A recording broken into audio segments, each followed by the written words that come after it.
Tuhan adalah gembalaku, takkan kekurangan aku. Saudara-saudari yang terkasih di dalam Kristus, selamat pagi. Salam jumpa lagi dalam Sabda Siap Saji. Hari Senin 15 Mei 2023, hari biasa pekan ke-6 Paskah. Marilah kita bersatu dalam doa dalam nama Bapa dan Putra dan Roh Kudus. Amin.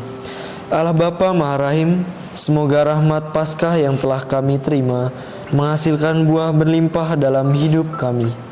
Dengan pengantaran Yesus Kristus Putramu Tuhan kami, yang bersama dengan Dikau dalam persatuan Roh Kudus, hidup dan berkuasa Allah sepanjang segala masa. Amin. Tuhan bersamamu Dan bersama rohmu. Inilah Injil Yesus Kristus menurut Yohanes. Dimuliakanlah Tuhan.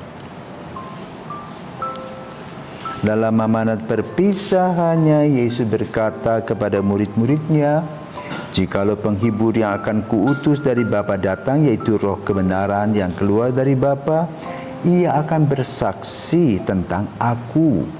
Tetapi kamu juga harus bersaksi, karena kamu dari semula bersama-sama dengan aku. Semuanya ini kukatakan kepadamu supaya kamu jangan kecewa dan menolak aku. Kamu akan dikucilkan, bahkan akan datang saatnya bahwa setiap orang yang membunuh kamu akan menyangka bahwa ia berbuat bakti bagi Allah.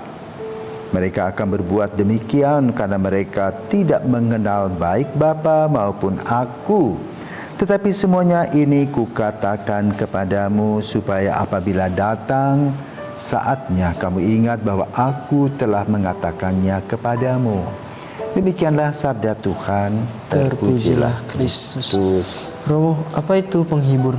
Dan apa yang dimaksudkan Yesus dengan penghibur ini? Penghibur, kita dekat nih dengan Atlas. Ya, di sana orang datang berkumpul, membayar dan mendapat penghiburan berupa lagu-lagu, ya. Atau juga orang pergi ke bioskop, nonton film, itu penghibur. Ya. Yang dimaksud oleh Yesus itu beda dengan penghibur tadi. Ya. Apa? Ya tadi kan penghiburnya berbau material. Lagu-lagu, makan-makan, ya. Kesenangan-kesenangan. Ya. Penghibur di sini digambarkan bagaimana peranan Yesus. Jadi Yesus membawa para murid untuk flashback, melihat kembali. Apa sih yang sudah dibuat oleh Yesus? Baik atau buruk? Kedua, bagaimana reaksi orang? Siapa yang peduli sama Yesus? Siapa yang tidak suka sama Yesus? Jadi Yesus membuka. Yesus disukai oleh kelompok bawah yang tidak punya kekuasaan. Tetapi yang tidak menyukai Yesus adalah para penguasa. Apa akibatnya? Dihukum mati. Mereka sudah melihat, ya, bahwa selalu Yesus disisihkan. Waktu Yesus berkata itu masih belum disalibkan. Tetapi dari sikap-sikap sinis orang, ya. Karena itu Yesus memberikan kepada para murid itu nasihat. Satu, tidak semua orang suka. Biarpun kamu sudah berbuat baik, maka kamu akan mengalami duka cita, mutung, malas. Karena itu ia mengatakan, aku akan berikan kamu penghibur. Ya, penghibur dalam artian ini disebut parakletos, penguat. Gitu. Jadi kalau kamu misalnya sudah capek, orang biasa kasih redoxon, CDR itu loh. Ya. Itu untuk penguat. Ya. Atau kalau orang yang mempunyai penyakit diabetes, ya, dia sudah gemetaran, keringat dingin, artinya gulanya drop. Dia mesti makan cepat-cepat. Bisa 1 sendok gula dia mesti makan untuk penguat. Ya. Dan jadi Yesus itu memberi kata penghibur itu berlawanan katanya. Kesulitan dan penghibur. Ya. Kesulitan yang dihadapi oleh para murid tadi itu.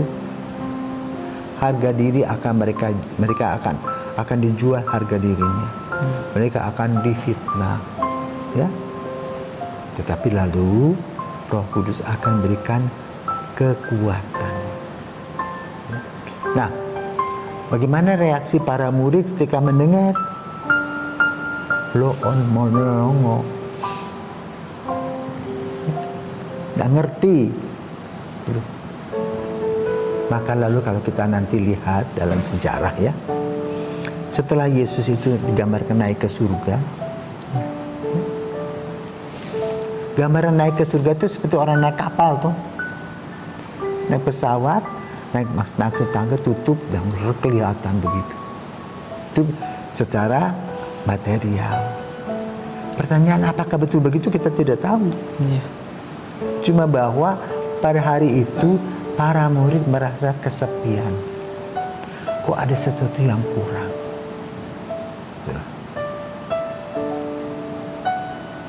Maka lalu setelah peristiwa itu mereka berkumpul duduk melongo. Makan juga tidak begitu nafsu. Ya. Bingung. Mereka tidak tahu mau berbuat apa. Maka nanti Roh Kudus mulai menerangi hati mereka. Mereka mengingat kembali film-film yang begitu indah bersama dengan Yesus. Lalu mereka saling memberikan penguatan. Itulah Roh Kudus. Maka pada hari ini tanggal 15 Mei ini baru ancang-ancang ceritanya. Tetapi melahirkan sikap para murid melongo. Tetapi dalam melongo tadi mereka simpan di kepala mereka dan di hati mereka apa yang dikatakan oleh Yesus. Sama seperti kita punya orang tua ya, orang tua kita sudah waktu masih hidup kasih nasihat kita marah, ngomel, nggak dengar. Seperti itulah situasinya saat ini. Ya. Semoga kita juga di rumah merefleksikan juga nilai-nilai yang orang tua kita tanam waktu itu yang mana kita masih menolaknya. Seperti pengalaman para murid. Semoga kita boleh merefleksikan dan mencatat semua pengalaman bersama dengan orang tua kita yang kita nanti bandingkan dengan pengalaman para murid dengan Kristus dalam urusan dengan penghibur atau parakletos alias Roh Kudus. Amin. Selamat pagi. Selamat pagi.